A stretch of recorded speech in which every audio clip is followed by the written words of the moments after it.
আজি সানডে বহুত দিনৰ পৰা খাবলৈ মন গৈ আছিলে সানডে স্পেশাল আকৌ বনালোঁ কি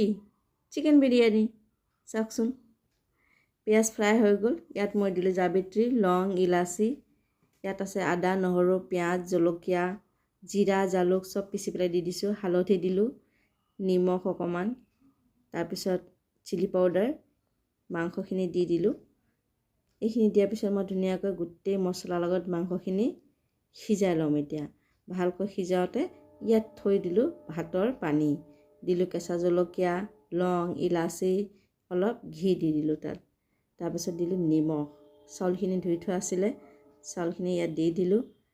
এতিয়া এইটো ছাইডত চিকেন অলমষ্ট সিজি গ'ল এইটো ছাইডত আমাৰ ভাতটো হৈ গ'ল ভাতখিনি আধা কেঁচা হৈ থাকিব লাগিব এতিয়া মাংসখিনি সিজি গ'ল নহয় তাত ভাতখিনি মই ইয়াত দি দিলোঁ গোটেইখিনি ওপৰত ঘি দি দিলোঁ ঘি দিয়াৰ পিছতে টেষ্টটো ভাল আহে খাই আৰু ভাতবিলাক বেলেগে বেলেগ এটা এটা হৈ থাকে তাৰমানে ঘি দিয়াৰ পিছত মই মাংসৰ অলপ গ্ৰেভি উলিয়াই থৈছিলোঁ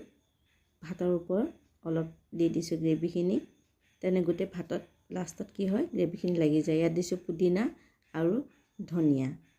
মানে ফ্লেভাৰটো ভাল হয় আৰু টেষ্টটো ভাল হয় আৰু এইটো 5 মিনিটৰ কাৰণে কুকাৰৰ ঢাকন মাৰি দিলোঁ চিটি মাৰিব নালাগে